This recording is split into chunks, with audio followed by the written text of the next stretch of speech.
Clip number 143۔ اس clip میں آپ قرآن پاک کی سورہ آل عمران کی آیت نمبر 135 سے 137 کی تلاوت، ترجمہ قرآن اور تفسیر قرآن صراط الجنان سنیں گے۔ بسم اللہ الرحمن الرحیم۔ ترجمہ، اللہ کے نام سے شروع جو نہایت مہربان رحمت والا ہے۔ والذین اذا فعلوا فاحشة او ظلموا انفسهم ذکروا اللہ فاستغفروا لذنوبهم ومن يغفر الذنوب الا اللہ وَلَمْ يُصِرُّوا عَلَى مَا فَعَلُوا وَهُمْ يَعْلَمُونَ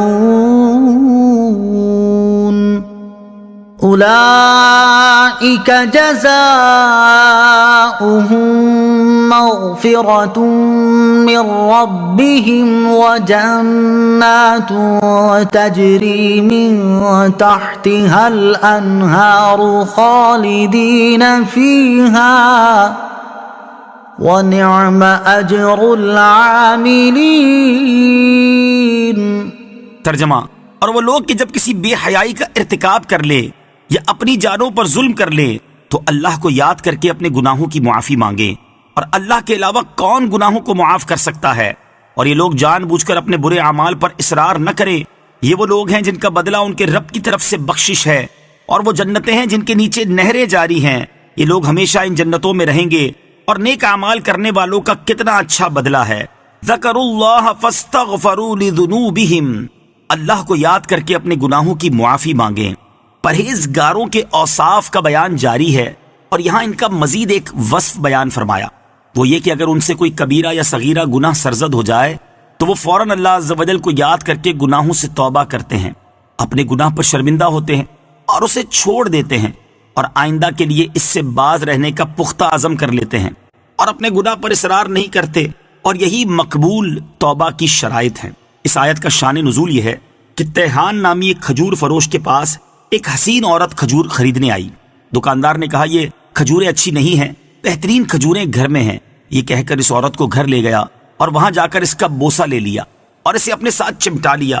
اس عورت نے کہا، اللہ عز و جل سے ڈر۔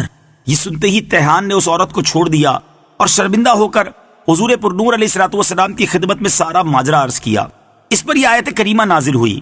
ایک روایت یہ ہے کہ دو شخصوں میں بڑا پیار تھا، ان میں سے ایک جہاد کے لیے گیا اور اپنا گھر بار دوسرے کے سپرد کر گیا۔ ایک روز اس مجاہد کی بیوی نے اس انصاری سے گوشت منگایا، وہ آدمی گوشت لے آیا۔ جب اس مجاہد کی بیوی نے گوشت لینے کے لیے ہاتھ آگے بڑھایا تو اس نے ہاتھ چوم لیا، لیکن چومتے ہی اسے سخت شرمندگی ہوئی اور وہ جنگل میں نکل گیا اور منہ پر تماچے مارنا اور سر پر خاک ڈالنا شروع کر دی۔ جب وہ مجاہد اپنے گھر واپس آیا تو اپنی بیوی سے اپنے اس دوست کا حال پوچھا۔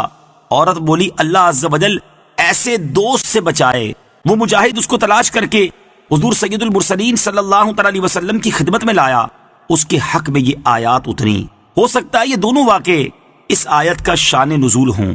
قد خلت من قبلكم سنن فسيروا في الأرض فانظروا كيف كان عاقبة المكذبين۔ ترجمہ، تم سے پہلے کئی طریقے گزر چکے ہیں تو زمین میں چل پھر کر دیکھو جھٹلانے والوں کا کیسا انجام ہوا۔ قد خلت من قبلکم سنن، تم سے پہلے کئی طریقے گزر چکے ہیں۔ اس آیت میں فرمایا گیا کہ اے لوگو، کافروں کو شروع میں مہلت دینے اور پھر ان کی گرفت کرنے کے حوالے سے تم سے پہلے بھی کئی طریقے گزر چکے ہیں۔ وہ لوگ جنہوں نے دنیا کی حرص اور اس کی لذات کی طلب میں انبیاء و مرسلین علیہ الصلوۃ والسلام کی مخالفت کی، لیکن اللہ تعالیٰ نے انہیں پھر بھی کئی مہلتیں عطا فرمائیں۔ اس کے باوجود وہ راہ راست پر نہ آئے تو انہیں ان کے اعمال کے سبب مختلف عذابوں کے ذریعے ہلاک و برباد کر دیا۔ تو اے لوگو، ان زمینوں کی طرف سفر کرو جہاں پہلے کفار آباد تھے، جنہوں نے اپنے رسولوں کی مخالفت کی، جس کی وجہ سے ان پر عذاب الہی آیا اور وہ تباہ کر دیے گئے۔ ان کی اجڑی بستیاں دیکھ کر عبرت پکڑو اور سید المرسلین صلی اللہ تعالیٰ علیہ وسلم پر ایمان لاؤ۔ یاد رہے کہ عبرت و نصیحت اور صحیح مقصد کے لیے سیر و سیاحت کرنے میں بہت فوائد ہیں۔ نیز یہ بھی یاد رکھیں کہ جیسے عذاب کی جگہ جا کر عبرت حاصل ہوتی ہے، ایسے ہی رحمت کی جگہ جا کر برکت و نصیحت حاصل ہوتی ہے۔ جیسے کسی ولی کے مزار پر جائیں تو جا کر معلوم ہوتا ہے کہ اللہ تعالیٰ اپنے پیاروں کی دنیا میں ہی کیسی عزت افزائی فرماتا ہے اور لوگوں کے دلوں میں ان کی کیسی محبت ڈال دیتا ہے۔ اس لیے ایسی رحمت والی جگہوں پر بھی برکت و نصیحت کے لیے جانا چاہیے۔